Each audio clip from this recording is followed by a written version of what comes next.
Welcome back to the Ancestral Findings podcast. Every family has secrets, but some secrets are darker than others, and some leave behind headlines, scars, and a trail of records in their wake. Murder cases, unsolved crimes, public hangings, or even whispered suspicions didn't just mark the individual involved.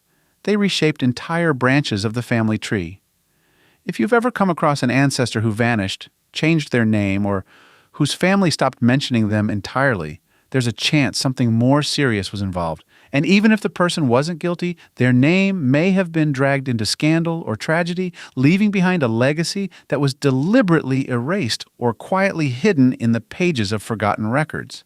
This final installment in the series explores how to trace ancestors connected to serious crimes, what kinds of records exist, and how to approach these discoveries with care, curiosity, and truth.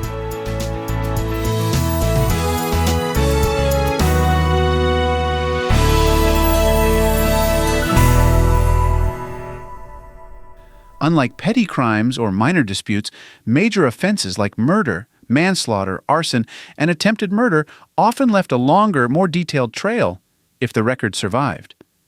These cases were sometimes handled by multiple levels of the justice system, including local authorities, grand juries, and state courts. The paper trail may include long trials with transcripts and testimony, newspaper coverage with names, addresses, and motives, prison sentences, executions or escapes, appeals, pardons or commutations, death certificates showing unusual causes, family migration to avoid scandal. The records are often rich, but they can be difficult to locate if family members worked hard to hide them.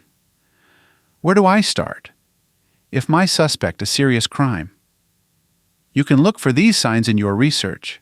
An ancestor disappears suddenly with no clear reason.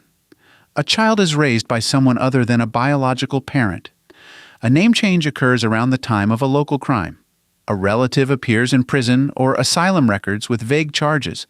Letters or oral histories contain hints of shame or scandal. Begin with basic records, but widen your search quickly. Unlike small local offenses, serious crimes often made it into newspapers, state archives, or court systems beyond the local level. What kind of records now exist? Major trials often left behind thick files. These may include arrest warrants, indictments, witness lists, depositions, and sentencing documents. Murder cases were frequently covered in detail. Reports may reveal personal histories, court proceedings, and community reactions. In states where capital punishment was legal, look for execution logs, prison records, and clemency requests. You may find emotional letters from family, pastors, or neighbors requesting leniency. These are sometimes more telling than the trial itself. Intake documents often include mugshots, physical descriptions, aliases, known associates, and correspondence logs. In cases where mental illness was raised as a defense, institutional files may include court evaluations and personal notes from doctors or judges.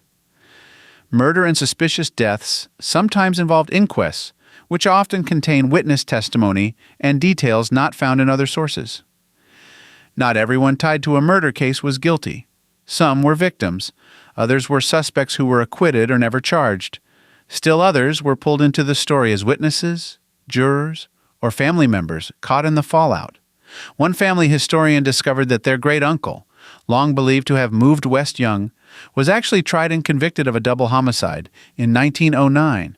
His side of the story was never mentioned in the family, but court documents revealed a self-defense claim, conflicting testimony, and a long appeals process. He died in prison, completely cut off from his relatives. In another case, a widow in Kansas was accused of poisoning her abusive husband in 1876.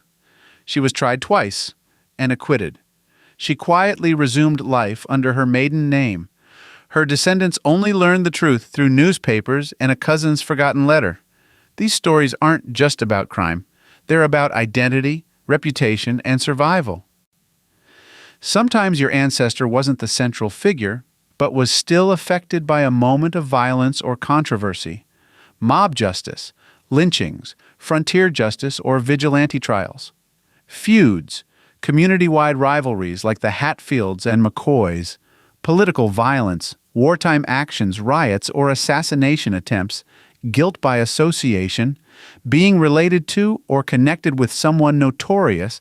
Events like these may be mentioned in court records, county histories, or even federal investigations, especially if the crime drew statewide or national attention. What do I do if the records are missing? It's not uncommon for serious crime records to be lost or deliberately destroyed. If you suspect something but can't find documents, try searching for alternate spellings or aliases, looking in adjacent counties or states, exploring prison rosters in distant places, reading full community histories that mention unnamed participants, reviewing church records, which sometimes refer to unfortunate incidents. Even without direct documentation, you can often reconstruct a reasonable outline of what happened. Finding an ancestor who committed murder or was murdered can be hard to process. You may feel unsettled or unsure how to share the information. That's normal. Now, remember to approach the record with respect and a desire to understand. Separate the act from the person's entire life. Share what you find carefully and be ready for mixed reactions. Record the facts, cite your sources, and document both sides of the story.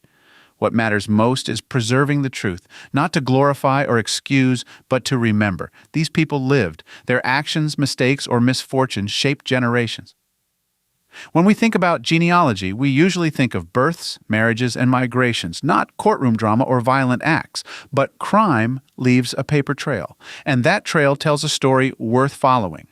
This article concludes our 6-part series, When Ancestors Broke the Law. From petty offenses to infamous trials, each part has uncovered how legal trouble shaped the lives of real people.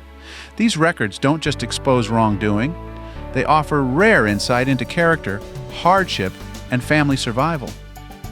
If you missed any earlier parts of the series, be sure to explore them.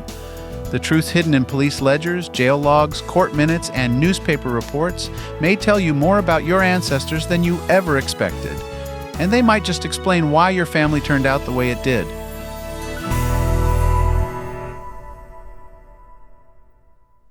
If you've got a hard-to-find ancestor you're stuck on, I'd love to hear about it.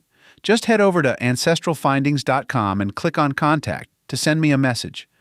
While you're there, take advantage of our free weekly genealogy lookups, explore thousands of articles, and enjoy hundreds of podcast episodes. We've been helping family history researchers since 1995. And if you're looking for even more, check out our Genealogy Gold Q&A series over on Patreon. Thanks for listening, and as always, happy searching.